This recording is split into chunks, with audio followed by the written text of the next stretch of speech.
Welcome to Champions Network TV, where we discuss important issues, things that happen across the globe and in Africa. And today, just sit back. If you have got a cup of coffee, have a cup of coffee, and anything to drink. Feel free to ask any questions if you want to. And don't forget to like, subscribe, and click the notification bell so that you don't miss when we have programs like this coming up. Today, we are honored. Uh, it's a broadcast where we are meeting the leaders. We have got Mr. Makabayi in the house. I'll just talk a little bit about him. He is not just an official, he is a system architect for democracy. So at some point, he was a returning officer for Kampala. He will tell us what it means, the capital city of Uganda, and the supervisor of voter data. He handles one of the highest pressure jobs in the country. And today, we will learn how he manages this role and sometimes the crisis, and how does he maintain public trust. So, Mr. Makabayi, Yes, welcome. thank you very much. Welcome to Champion Network Reza. TV. Thank you. And to start off, most people see the ballot box, but they don't see the years of preparation before a single vote is cast. How did your journey lead you to the Electoral Commission, and what keeps you passionate about the work for over 23 years? My journey to the Electoral Commission. Good evening, our viewers and listeners. My name is Henry Makabayi. I work for the Electoral Commission of Uganda. This is not to suggest that I'm speaking on behalf of it. I'm giving my own views about my experience in election management. And as you may be aware, Uganda is really in the final stages of organizing a general election, which will be about a month from now. That's on the 15th of January 2026. My journey to the Electoral Commission, I never knew that I would ever work in elections. I studied business administration and practiced in that field for a while. But then my first interaction with elections was in the year 2001, where a friend just called me when I was on my way home and said, you know, Henry, there is a discussion that's going to be on Radio 1. There's a radio in Uganda called Radio 1.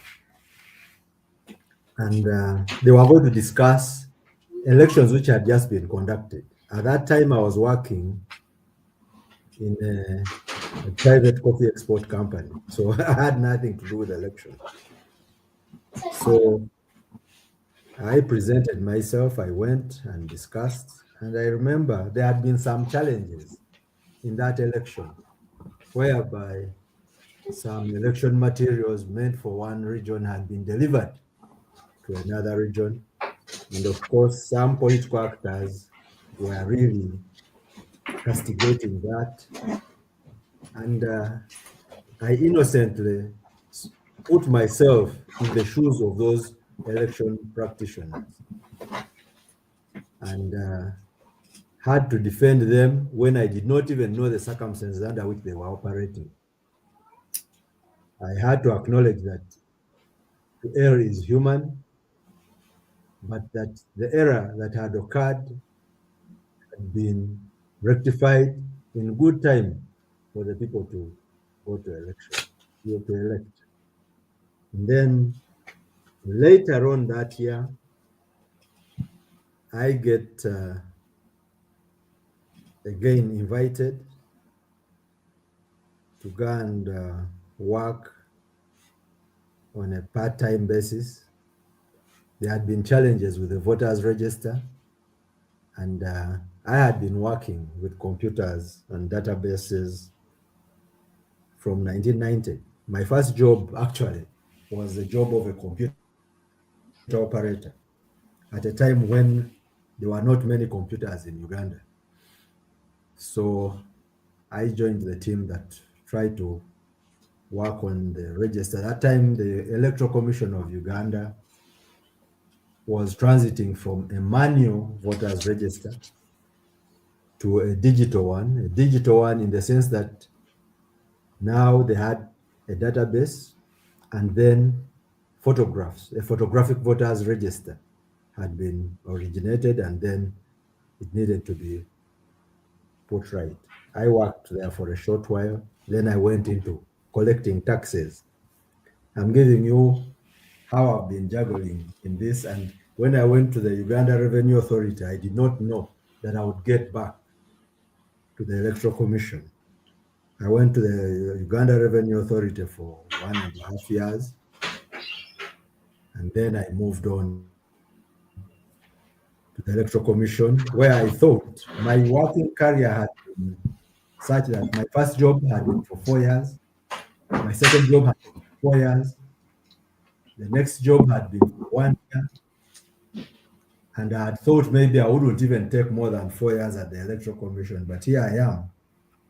I've spent 22 years, and I've gone through, I've experienced the conduct of an election referendum, which had to do with the transition from the movement electoral system that Uganda had at the time, that was in 2005, and the transition to multi-party democracy, which our country is practicing to date. And as of now, actually, there are more than 28 political parties in Uganda. And of those, 8 of them have fielded candidates for the presidential election, which will be held on 15th of January. And that is a bit of my journey to elections. And one thing I should say from the onset is that elections are not an event. Many people look at elections as what takes place on election day.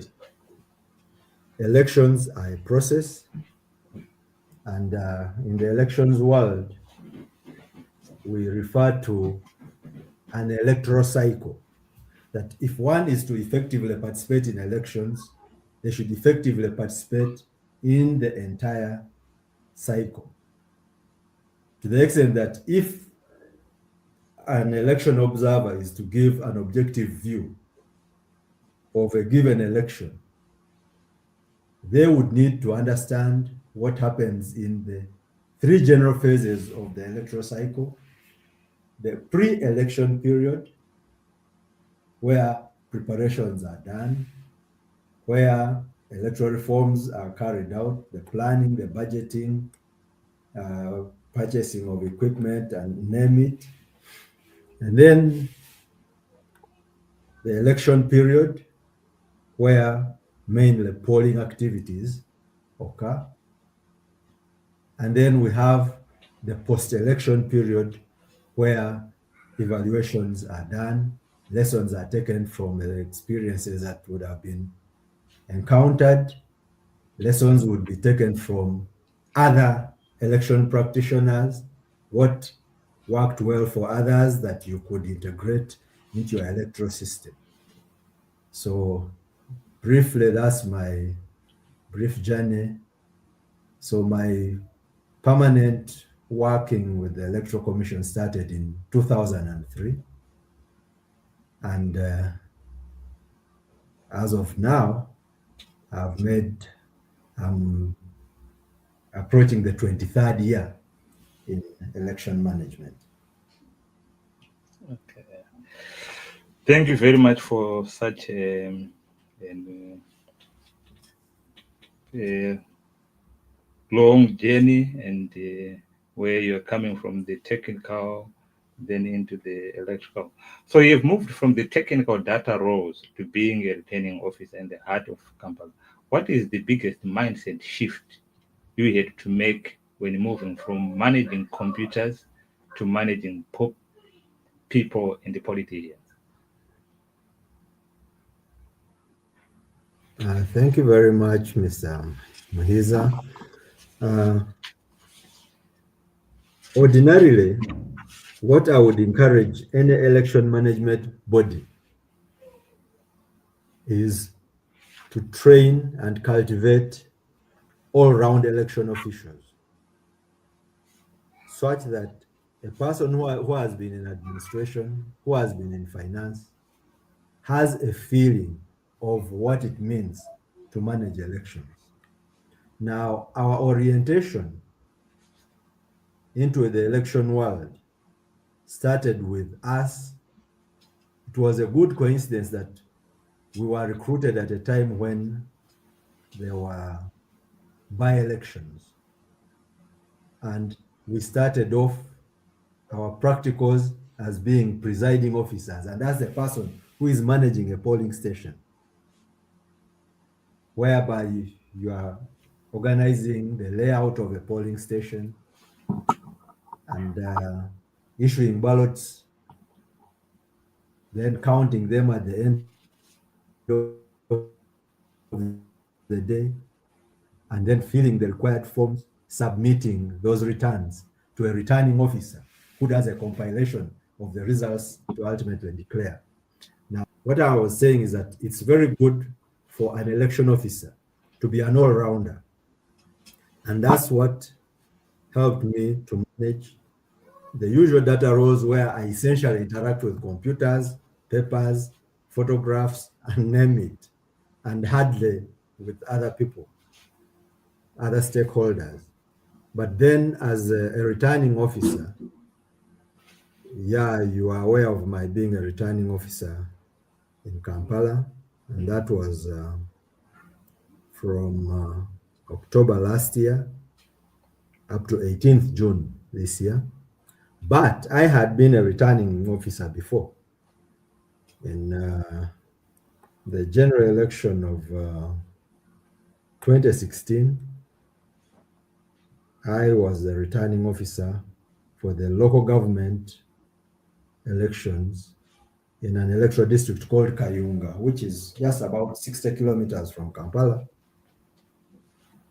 And that situation arose from a challenge where there had been, I would expressly put it, there had been election violence where a returning officer had been assaulted, and she expressed fears about continuing with that role in that electoral cycle. So my employer,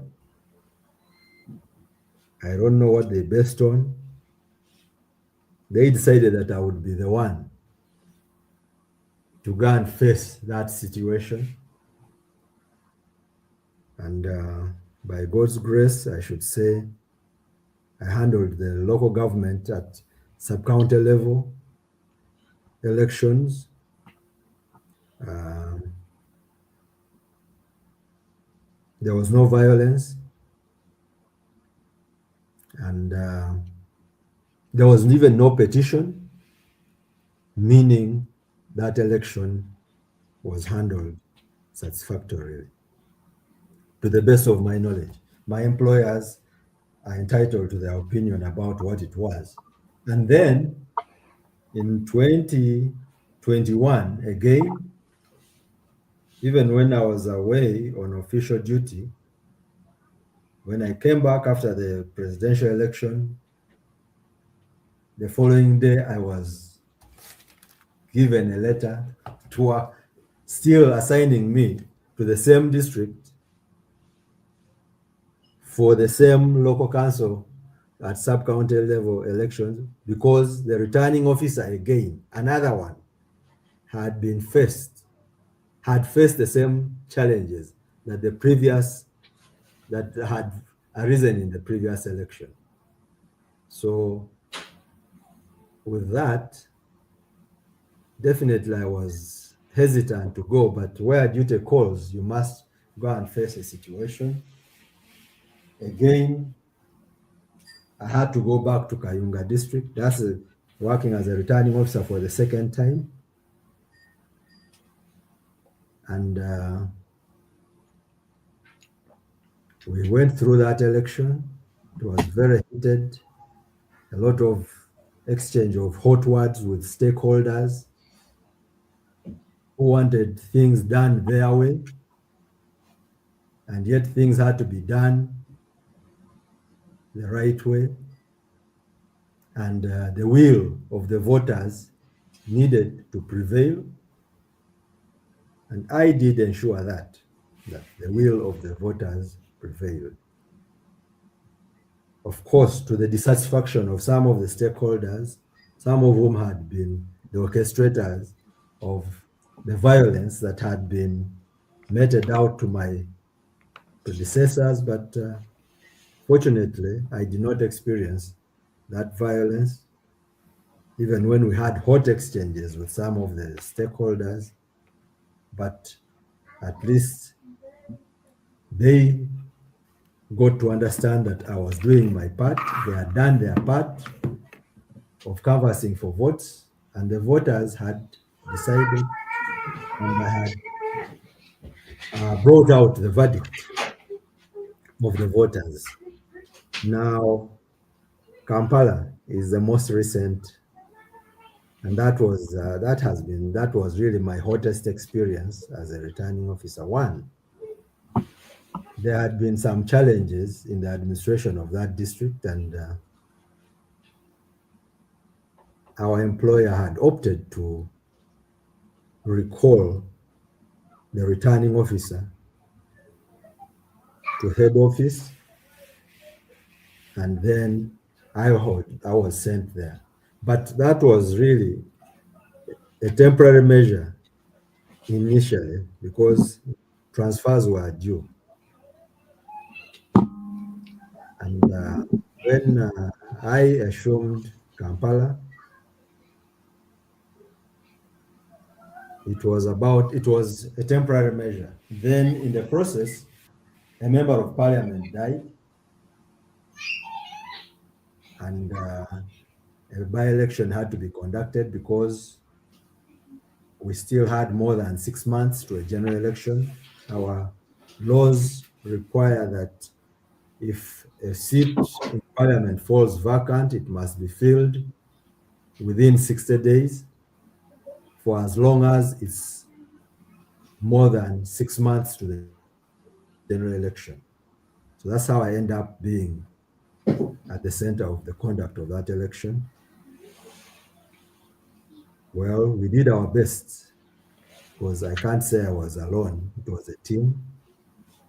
We did our best. There were some challenges from some stakeholders, some traces of confrontation between some politicians and security.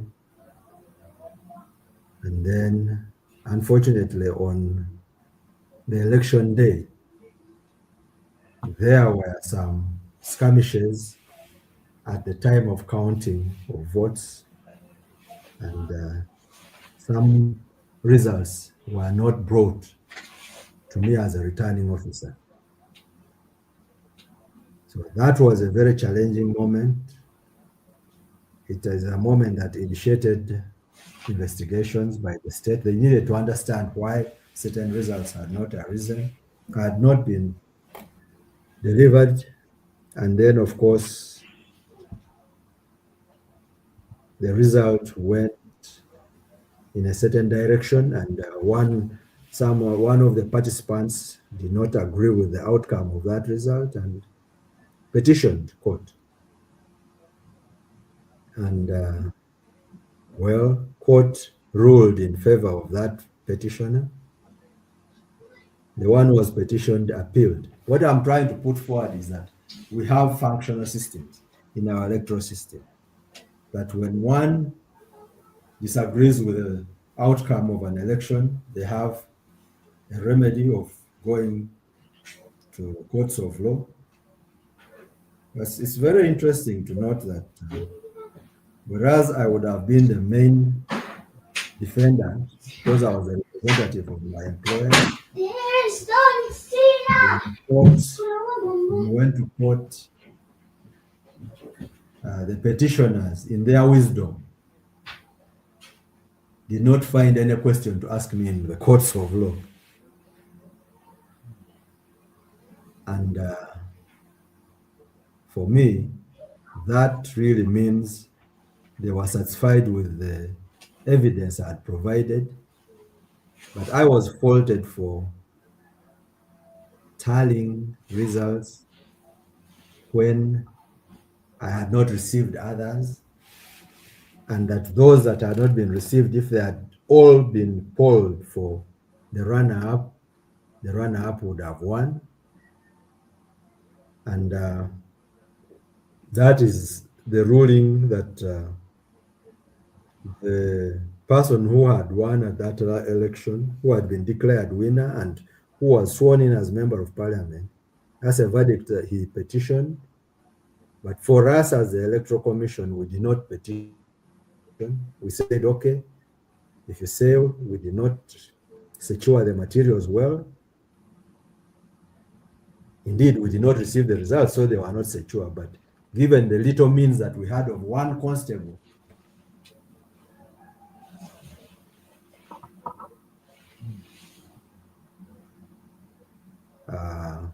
violent crowd. So definitely the Electoral Commission is now thinking of how best to manage such and be able to secure electoral materials so that a count can be done maybe later, or at least so that there is a good record, an accurate record of what will have transpired at the election.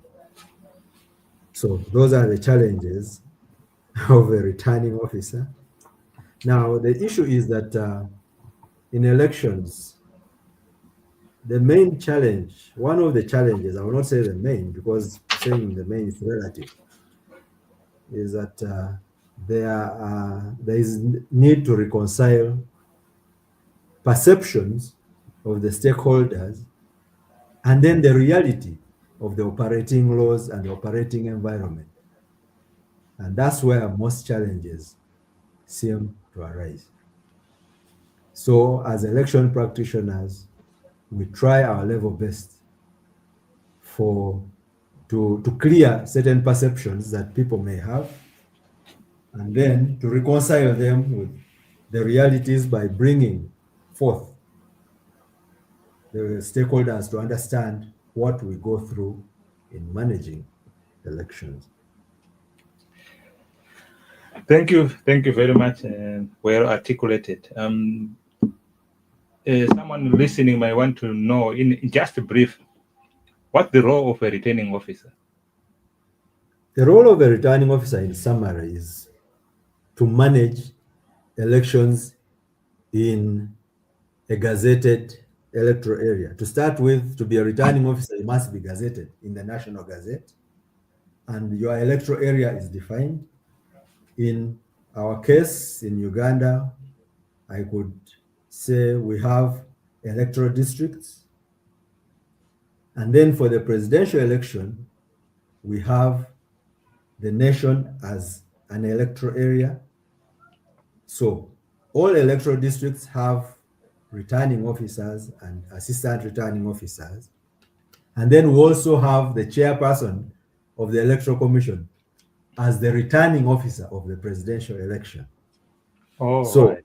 Those roles vary, but they all center around organizing and presiding over an election and ultimately tabulating the results of an election and declaring the winner.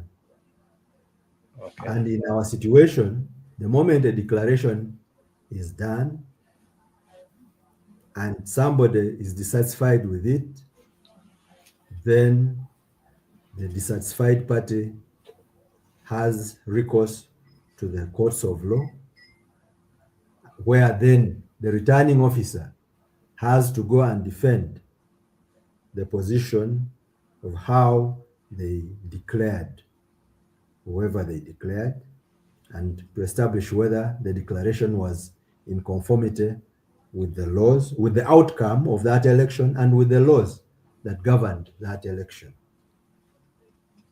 So the returning officer gets all recruits polling officials, people who will work on election day, people who work in other electoral activities. Because if I cite the Ugandan case and making reference to the electoral cycle that I talked about, that in the pre-electoral period, there are preparations we make.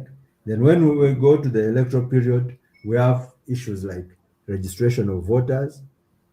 So the returning officer would have to appoint register update officers. We also have in the Ugandan situation display of that register, because for any register to be reliable, to be acceptable, it needs to have only those persons who are eligible to vote at an election. So, in the Ugandan case, we have what we call display of the National Voters Register.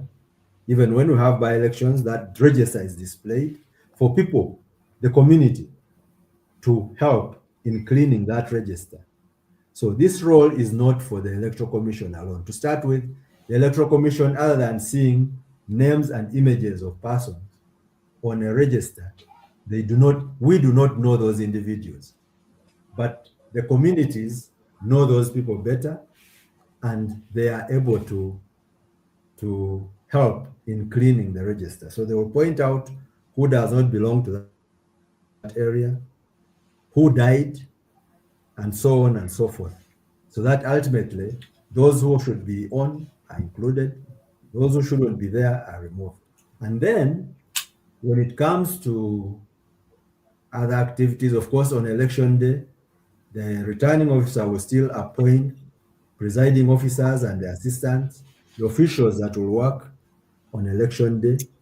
And as a matter of fact, in the Ugandan situation, I think an advert is coming out tomorrow regarding recruitment of presiding officer, polling officials for the elections early next year.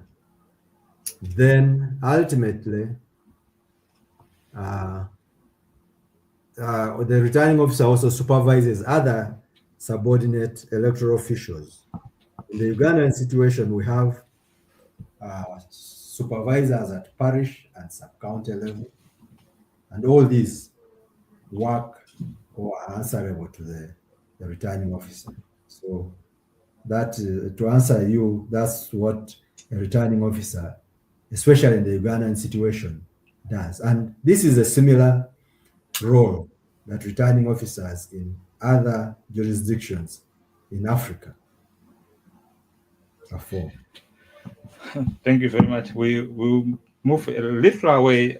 We want your international role. I think you were at one point part of the observer missions for elections in Ghana. I've been an observer in Ghana twice. Yeah.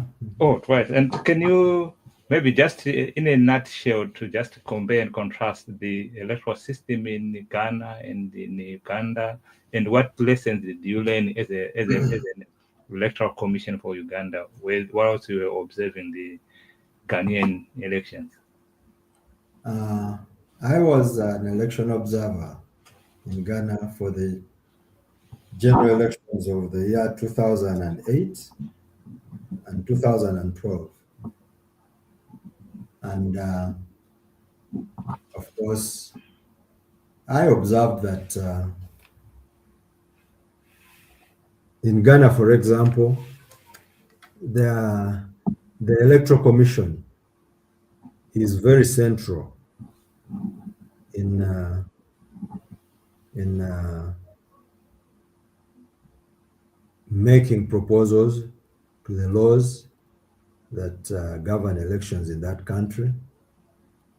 At that time, the Electoral Commission had the powers to, one, to come up with its budget, and that budget was not subject to editing by any other authority, to the extent that for as long as, because of the consultative process they went through, if they were to require any resources and government did not have those resources, it was the duty of government to look for those resources elsewhere, but not to adjust the budget of the Electoral Commission.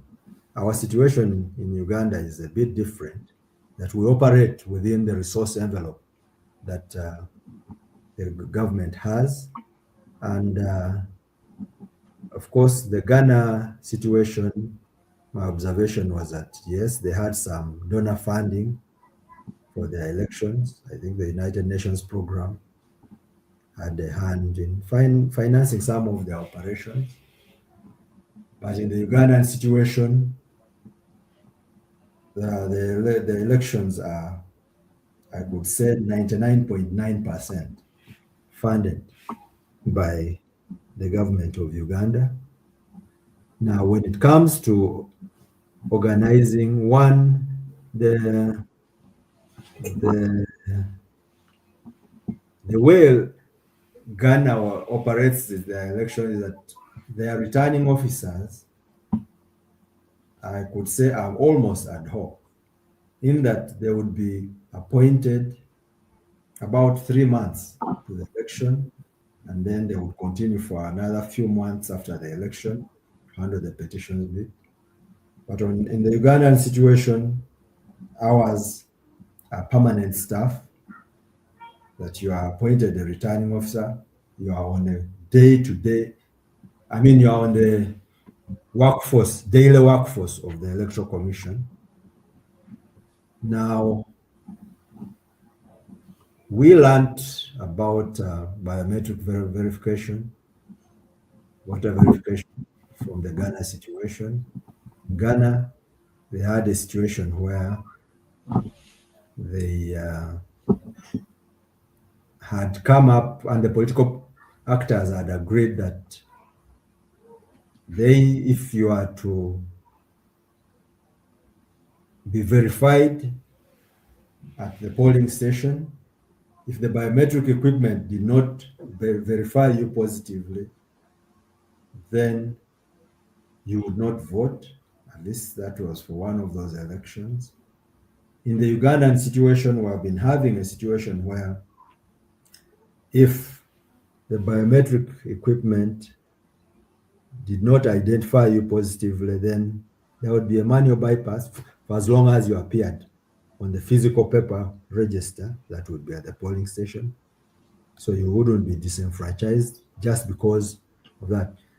Just to comment about this, that the verification is has been by way of fingerprints, and because fingerprints, the ridges can easily get worn out. We have situations of people like mechanics who are handling grease and oily stuff. We observe that they have a tendency of having their ridges worn out. If I got my biometrics, my fingerprints captured today, after about a year or 3 years when we are going to have an election, my fingerprints may be worn out and the biometric equipment may not read the fingerprints. So Uganda, this time round, has come up with an innovation. And the innovation is that fingerprints are not the only biometrics that can be verified. there was an effort to capture the iris, but we didn't have enough time for that. So the option that we've had to integrate into our biometric verification this time around is the photograph. That if your fingerprint cannot be verified, then your photograph will be taken. And then that photograph, the system in the biometric kit runs and matches it with your photograph on the register. And if you are positively identified, then you vote. If you are not, then you will not vote, because that would mean you do not belong to that polling station. So that was to save people whose fingerprints may not be recognized and yet they are genuinely registered. So that's what we are going to use this time around the 2026 general elections, and training regarding that, as a coincidence, starts tomorrow. So it's as if you knew what is happening in Uganda and decided to. So now, one other thing that we learned from the Ghana elections was that for them, people who are heavily involved on election day, these include election workers, these include health workers, then the security people who will be active on polling day. They are given an opportunity to vote in advance. Then their votes are counted together with those that will vote on the designated election day where everybody else votes. In the Ugandan situation, we are still grappling with that, where we do not yet have a law that provides for early voting for election workers and for other social workers who are busy on election day and may not have an opportunity to go to their polling stations to cast their votes. And then regarding timelines, uh, in Ghana, I think they have up to about 1 month within which to declare the winner of the election. But the Ugandan situation requires that a winner at any election or by-election should be declared within 48 hours of closure of the polls. So if there was an election that ended today, which is Sunday, by Tuesday, the winner ought to be declared. Wow. This one is more technical. We are bringing you back to the to the technical field. We often say that data is the new oil, or in your role as supervising voter data management, how do you ensure that the oil, which is the data, voter data of our democracy, the voters register, remains pure and accurate? But I think we have mentioned quite a bit about it when you mentioned about involving the people within the constituencies to really. Okay, maybe you can go on. Maybe there may something that you might want to add on. To like you said, this data needs to be pure, reliable, and for you to have a reliable, acceptable voters register, one, you need to follow the law regarding compiling that register.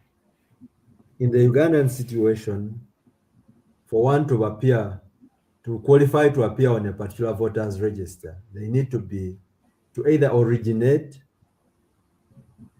or they need to be resident in that particular parish.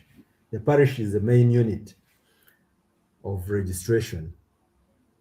Of course, besides being a citizen of the country of Uganda and being of age, that is being 18 and above. Now, in whatever we do, we try to follow that. I'll give you a case that the Ugandan situation is a very interesting one, that we have so many elective positions. We have direct elected members of parliament, we have women members of parliament representing districts, we have youth members of parliament, you have the army, Uganda People's Defense Forces that also elects. Now, all those registers have to be compiled and they should have the eligible persons. Definitely, you will not expect Makabayi, who is a civilian, to be part of the electorate of the Uganda People's Defense Forces that elects 10 members to represent them in parliament. So we use the respective groups. For example, if the elections are for youth, then the people on that register have to be between the ages of, from the age of 18 to the age of 30. If the election is of older persons, then that person should be, the persons there should be people who are more than 60 years. If the election is for persons with disabilities, then there should be evidence that the respective persons have a certain disability. And like I said again, if the election is for the People's Defense Forces, then one needs to be a member of that electoral college that elects them. So it's very important that the laws are respected regarding compilation of those registers.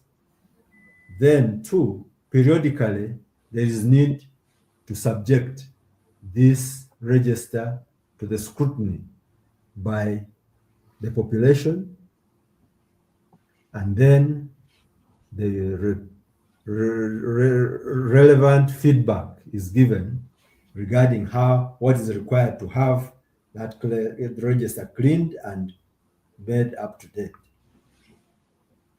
So for it to be pure and accurate, one, the law needs to be complied with. Two, it should be subjected to checking and scrutiny by the stakeholders. And then three, whatever observations are made in that process of scrutiny are captured in order to be able to clean the register. Earlier on, you mentioned about participating in the electoral cycles. How does the opposition stakeholders participate in these electoral cycles, and what activities will they be doing? They participate by way of, one, they avail the opportunity to field candidates. Now, in the Ugandan situation, we have a situation whereby whenever we have an activity, stakeholder engagement is at the forefront. And in stakeholder engagement, the principal people that we call are political parties, even the civil society organizations are invited. So the opposition part, the political parties, really, all of them are given an opportunity to participate in all these exercises. Like I was telling you, if we cite the case of presidential election, any political party that can mobilize the requisite signatures from a certain percentage of the country can field a candidate. Even independent persons can field candidates. So it's not only political parties, even independents who do not subscribe to respect to the existing parties have are given an opportunity to participate. Uh, the Electoral Commission, in the case of Uganda, got a political parties desk which coordinates the communication with the political parties, which receives their complaints, their suggestions, and then there is also a forum where political parties interact uh, and they meet regularly. And political parties in the Ugandan situation also are facilitated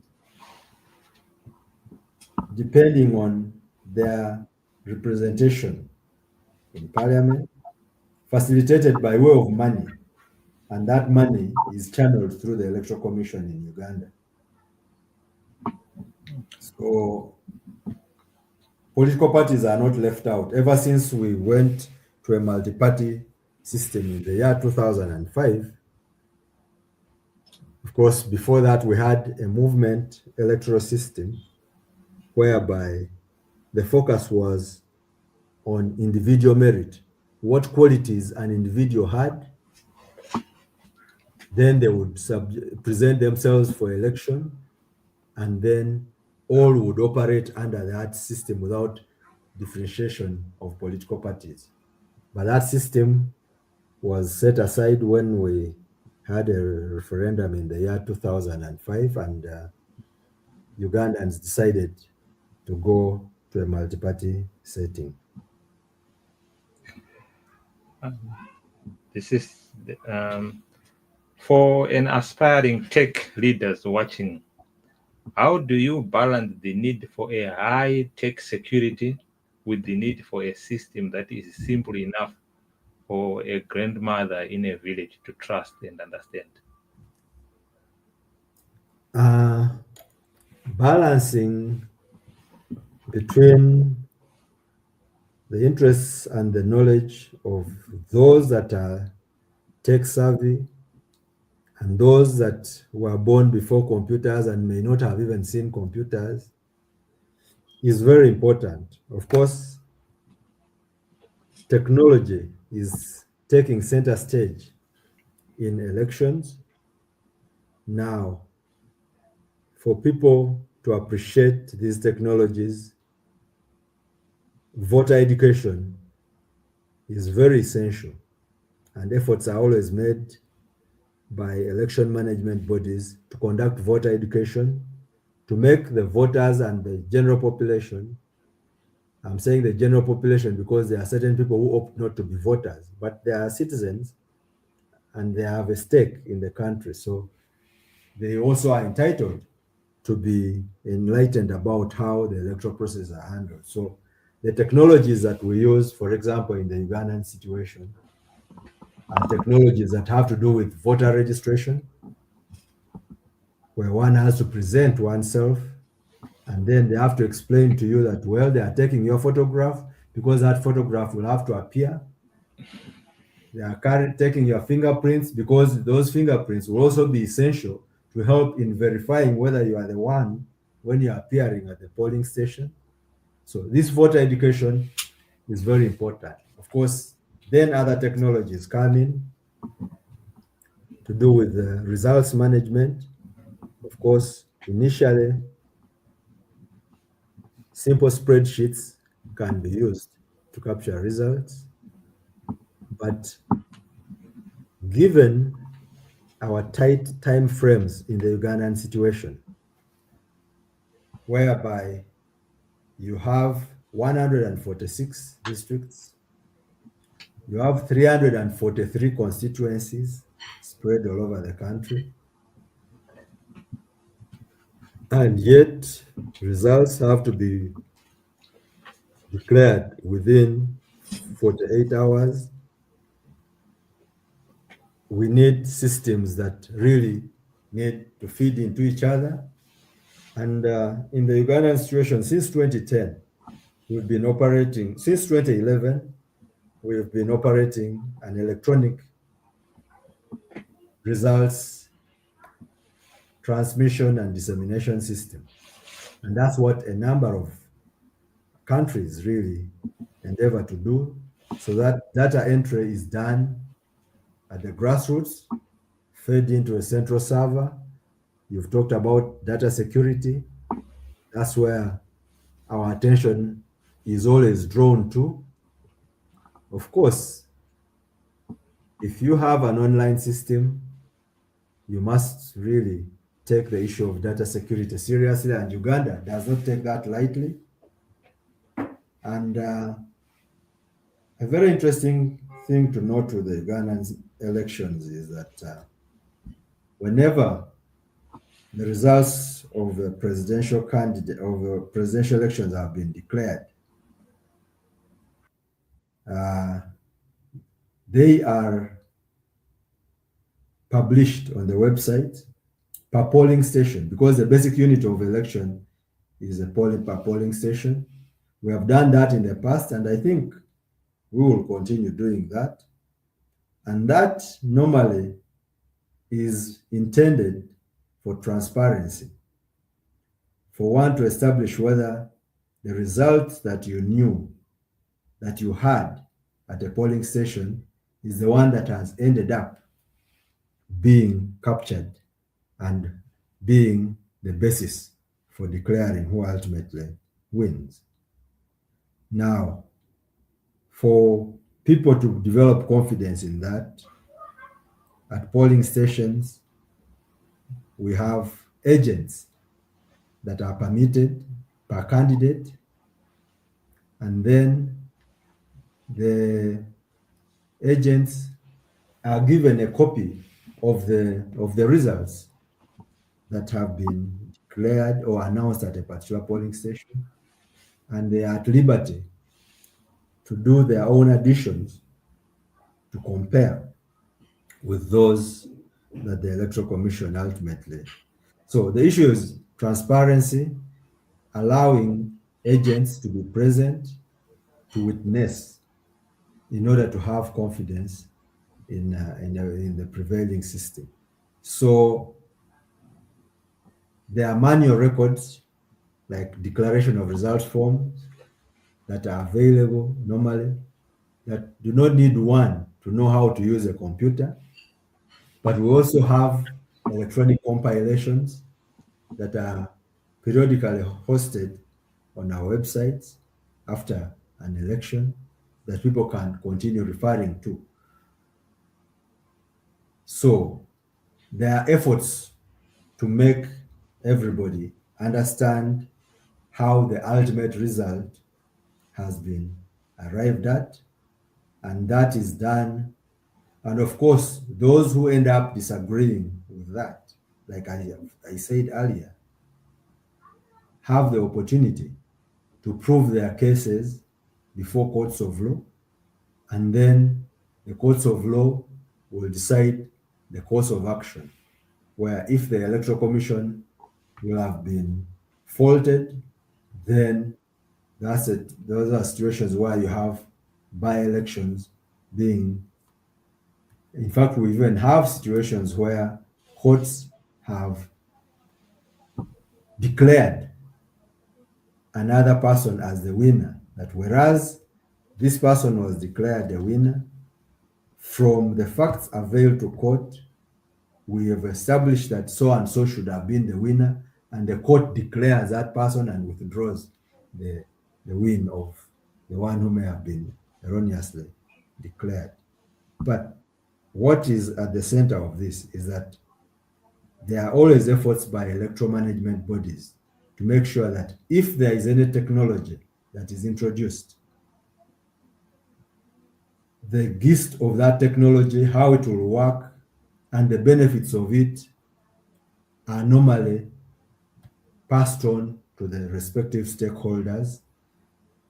And among the stakeholders are political parties, and these political parties have the duty to pass on that message to their supporters.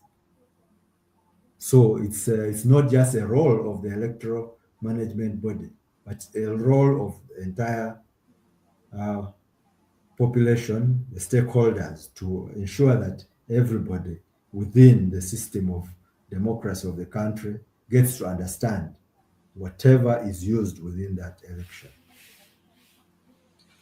Um, you have you have spoken about you being thrown in the deeper end at local government where there was issues, Yeah. and also being thrown in the deeper end of being the returning officer of Kampala, which is the Mm. capital seat and the hot seat.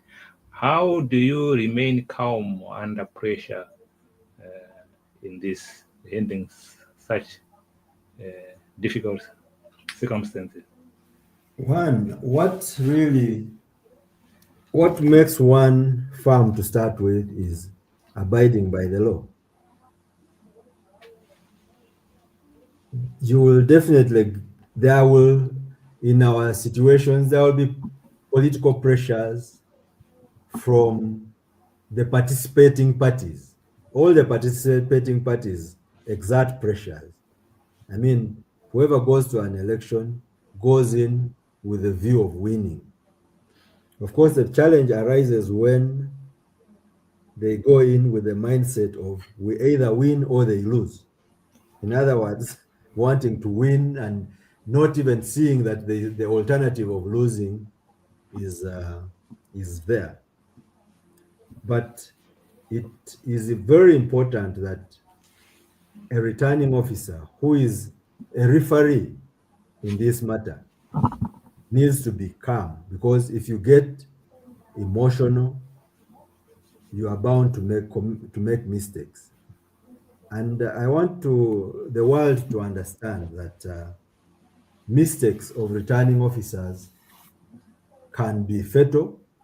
They have been fatal, and therefore being very calm, being law abiding in the sense that following the dictates of the law that you are applying to conduct that particular election, and then bringing out the results that depict the will of the population at that particular election is very important.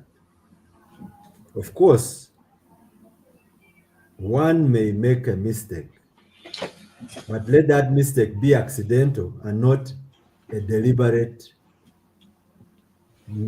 thing that causes trouble. Because you see, you will never know the magnitude of chaos that may arise out of a mistake that you commit. And you can only be, you ought to be conscious about the effects of your actions or your omissions. And the moment a returning officer is conscious about that, then you can manage to withstand whatever pressure that may arise.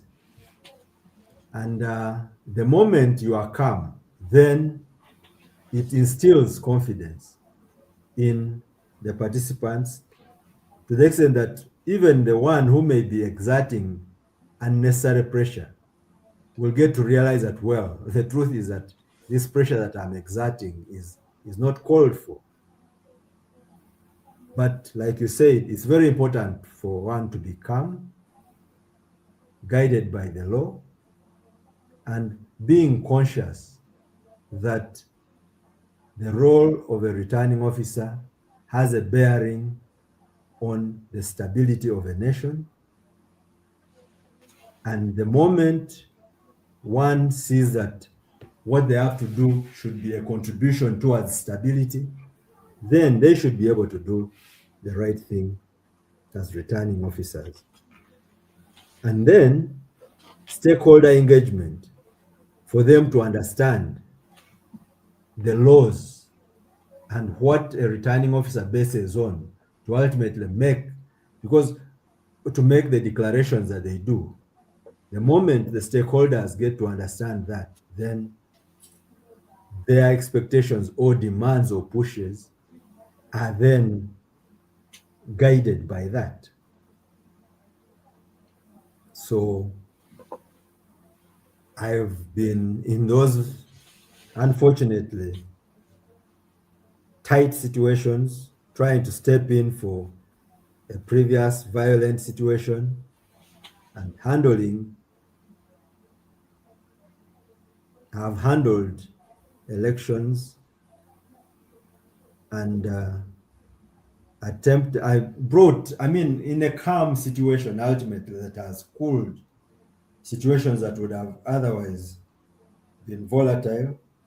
What has guided me is one, you need to be firm. You need to know what is right and what is wrong, what is lawful and what is not lawful, and then understanding the ramifications, the implications of a mistake. And in the election world, it's very unfortunate for us is that it's not the expectation of society is 100% delivery. They don't expect us to make mistakes, whereas mistakes can be committed in certain sectors. But the moment an election officer knows that the level of expectation from society is very high, they need to be conscious and work towards that. Yeah. I'm coming back to part of your work.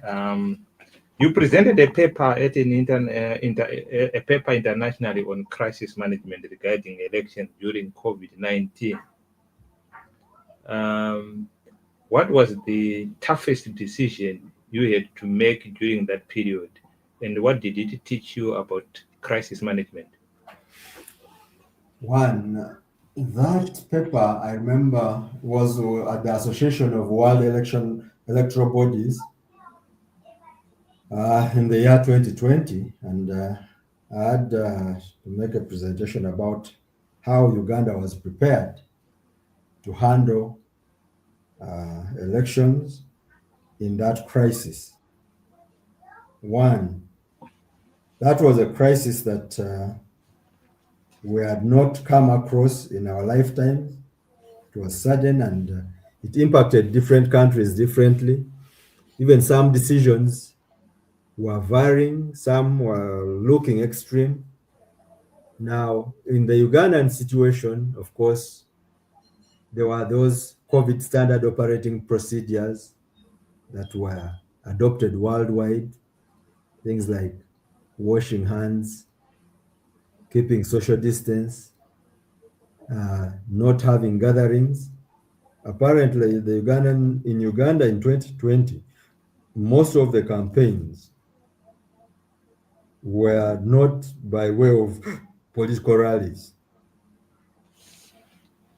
There was a lot of use of the mass media, radios, and television, and then meeting small groups of people, not mass rallies.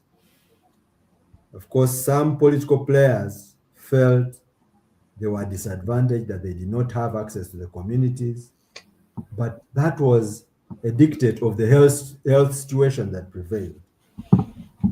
And then during our elections, social distancing had to be maintained in the queues. You can imagine a polling station that is supposed to have, say, 1,000 voters, and efforts had to be made to ensure that we had to provide for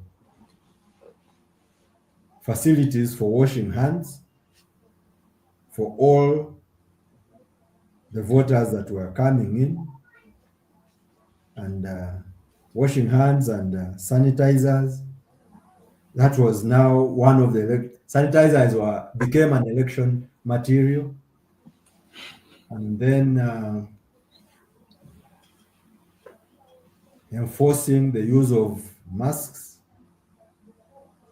that had to be done, and the presiding officer had to ensure that whichever voter was coming before them They themselves, to start with, had to have masks, and indeed, all our offices were provided with masks to ensure that the officers used them, and then the voters had to use masks. And the government of Uganda had made efforts to provide reusable masks, cloth masks, which the users would wash and then apply again. So they were encouraged to wash, iron them, and then so the issue of masks and social distancing really helped in ensuring safety during the general elections. And those are some of the things that I shared during my presentation at at, a conference of the Association of World Election Bodies. Oh, yeah, and apparently it was also an online presentation. We did not meet physically. Made an online presentation regarding that. Um, Thank you very much. The, this is a network of champions, and we believe in raising the next generation of leaders. And what is the most important quality a young Ugandan needs if they want to save their country in a high-stake public office like your one? I think it will definitely not be one quality. It has to be a collection of qualities. First and foremost is that one needs to understand the law and then be able to apply that law as the principal guiding principle. Then one needs the quality of communication and persuasion, that here you are, you have an electoral situation, you need to communicate what it entails and persuade those involved, those involved that what you are supposed to do is in conformity with the given law for it to gain acceptance. But three, I think one needs to be very conscious that in whatever you are doing, you should be mindful about the consequences of what you do. Because there is a tendency of some people having the I don't care attitude. Unfortunately, when you don't care, you are not caring is affecting other people who were not part of you are not caring. So it's very important to be conscious about the implications of what you do.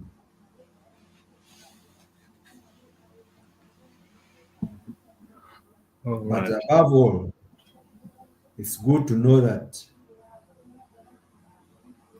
you are in a current regeneration and you need to make a contribution so that the future generation finds an ideal situation to also thrive, to live and thrive.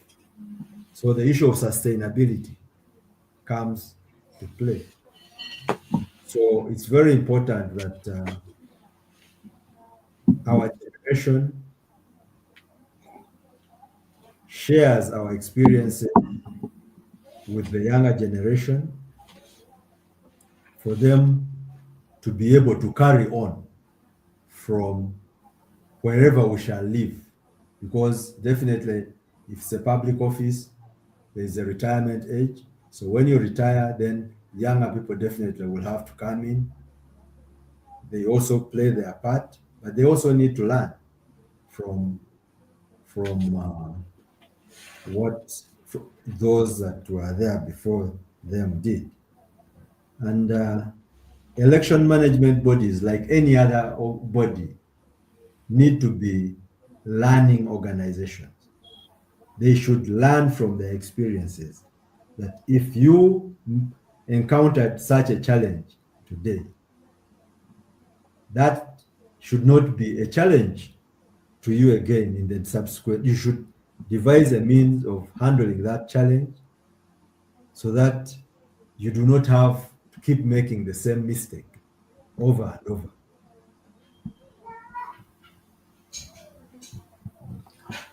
Um, as you said, this is a network of champions. We just want to tap into your experience. Who is who is the either world leader or a leader within Uganda whom you have come across, either interacted with, who have shaped or changed the way you see the world or your worldview? Or you might have read about them in a book. I don't know what it is. In the Ugandan situation, I must say, being a person who is working with elections, one person who has been very influential on the way I manage elections is our leader,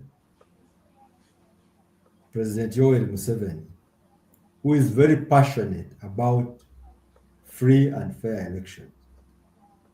Because in any public speaking, in even smaller interactions with people, he emphasizes the fact that mishandling of elections is what caused him to go to fight the Obote regime. And he is passionate about free and fair elections. I told you about the issue of biometric voter verification equipment that we are going to use in the 2016 election. Some quarters have attempted to dissuade him not to have that verification done.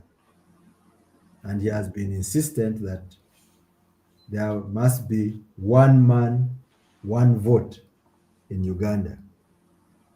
And very interesting measures have been proposed by him in an effort to avoid uh, malpractices in elections. One, every ballot that will be cast in the next general election is supposed to be scanned. As a matter of fact, ballot production is going on now, and the specifications are clear that they should have a code, a QR code, or a barcode that will be scanned. So when a person is being given a ballot, it will be scanned.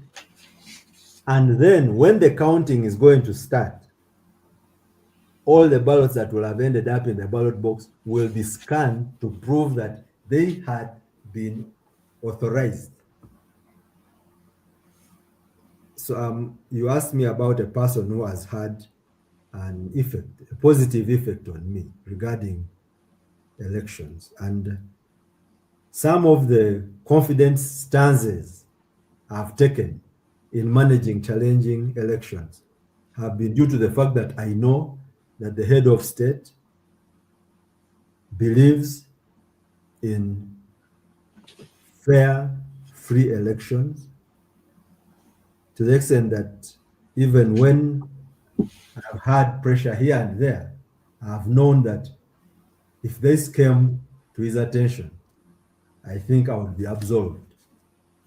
And time has proved me right that when I had challenges in Kampala, where I was alleged not to have added up all votes of a certain magnitude, processes had to be put in place to establish circumstances transpired, and the truth prevailed.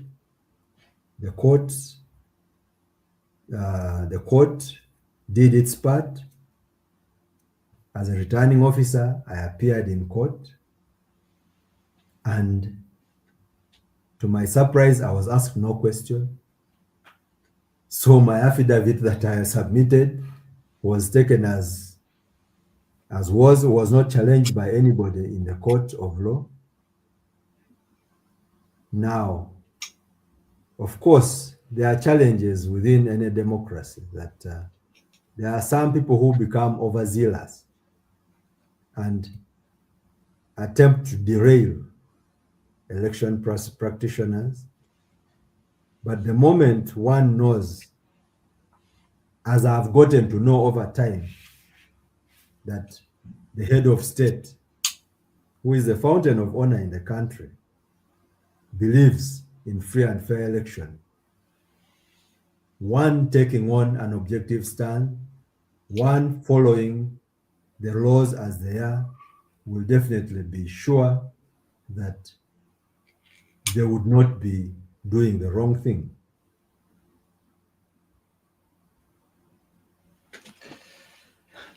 Thank you very much. I just want to bring you back to the long time back during the time of Socrates.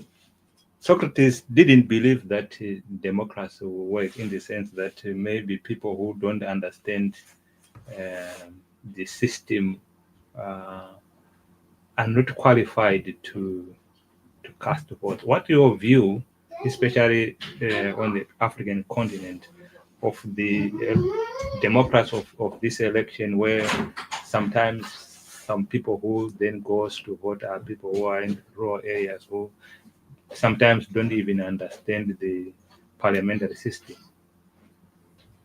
I think I do not see any better system or any better alternative to democracy to start with. So then maybe the issue is the forms it takes. But regarding democracy, I think in the foreseeable future, I do not see a better alternative to democracy, because democracy is about getting the majority of people's will prevailing. Of course, people can say that the majority are not necessarily right always, but at least the moment the majority are on one side, then it is worthwhile to understand them. Now, we have had phases in the democratization process. We had phases during the colonial times on the African continent, and during the colonial time, which lasted in some cases, centuries, elections were not heard about. In fact, the issues of elections started coming in when the struggles for independence started setting in, where elections were therefore legislative councils for most of the African countries. That's what they were referred to. And then after independence, there was dominance of one-party states, more or less, because party that emerged in elections after independence, a number of them opted to suppress the others. And then time came in when pressures came in, whether internal, there were also external pressures that were calling upon countries to conform to certain standards of democracy, which in this case was multipartism. Now, the case of Uganda is an interesting one. That for such decisions regarding the way of governance, the mode of governance, there was provision in our constitution for referenda. Now, in the year 2000, was in 1986 when the NRM came to power, there was a freeze on party activities. And as I said, there was the issue of individual merit, present yourself, present your qualities to the population, and then the population decides from among the many that would have presented them who would be best to represent them without an ideological bias. Then there was a referendum in the year 2000 where Ugandans were asked whether they should go multi-party, and they were emphatic in saying no. They do not want political parties. Then again, some pressures started coming in. Of course, some people felt there were, first of all, there had been political parties that had emerged before independence and now were in abeyance, and yet their leaders and their members felt they needed to organize under those parties. So again, pressure emerged. I put it as pressure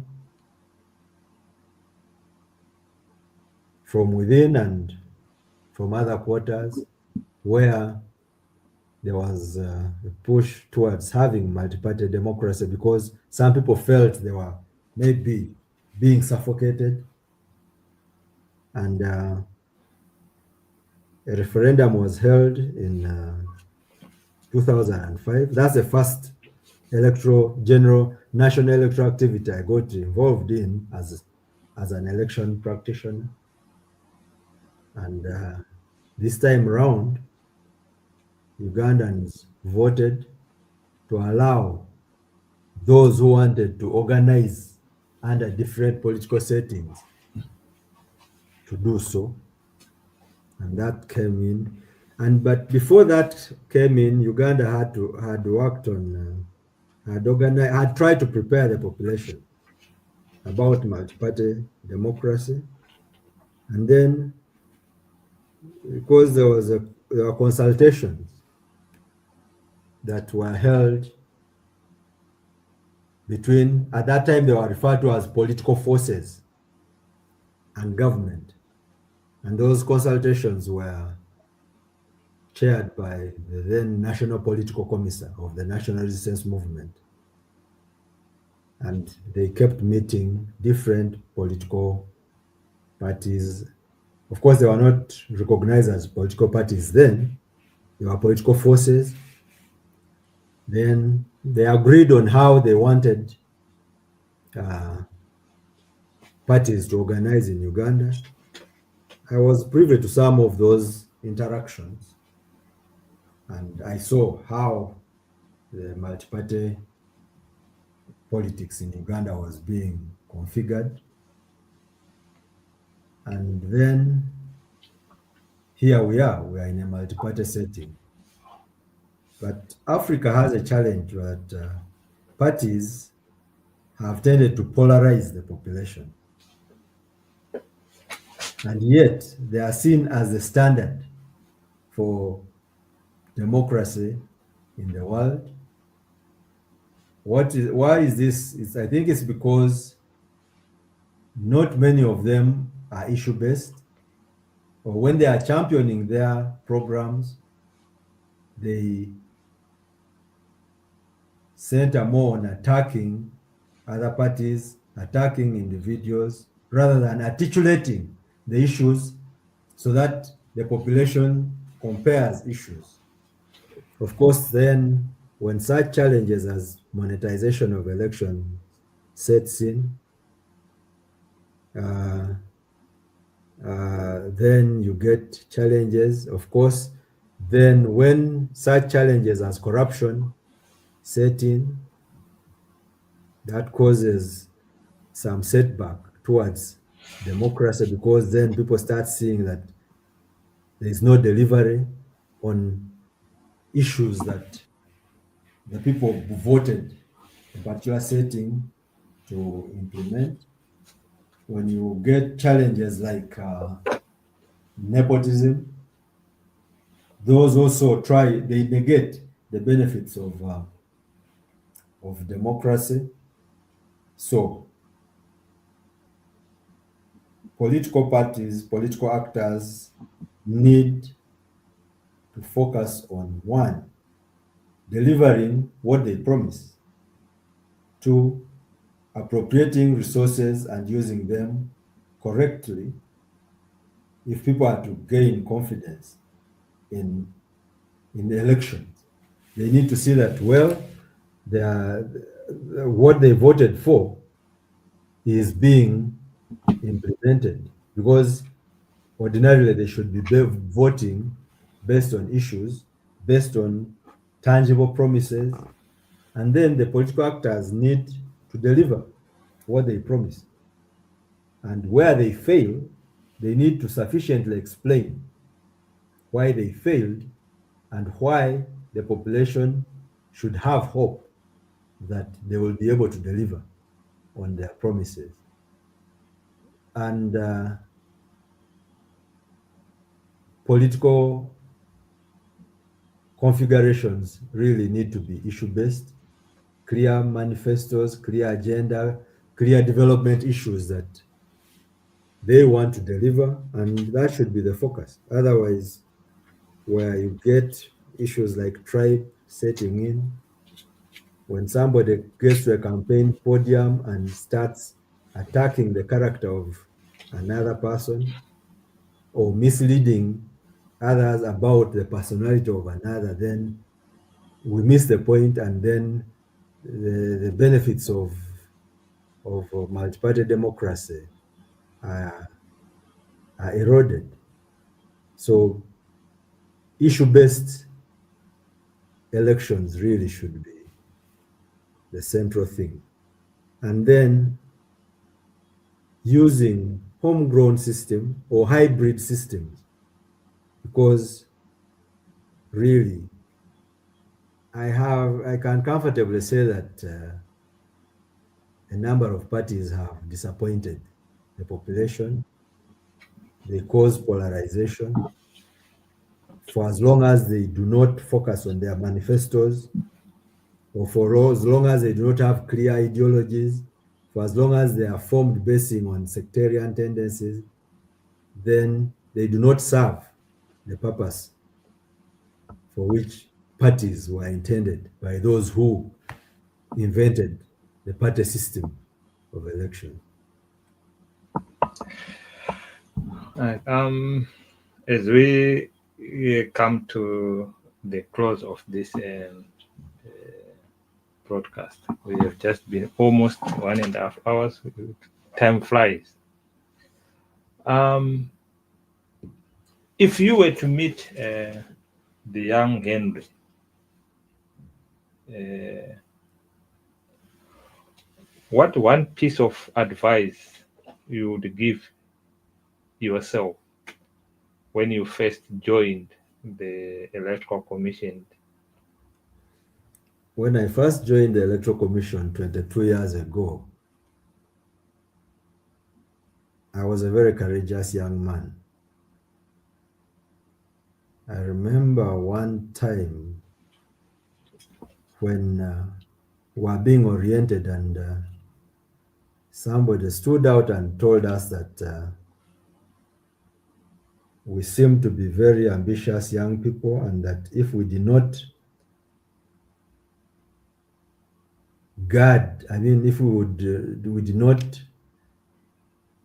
learn to keep quiet, we would lose our jobs faster than we got them. I remember standing up and asking the commissioners whether I had not made a mistake to join that organization. That courage. And I told them that I needed assurances because I had not left my other job, whether I should not retain the job that I was in.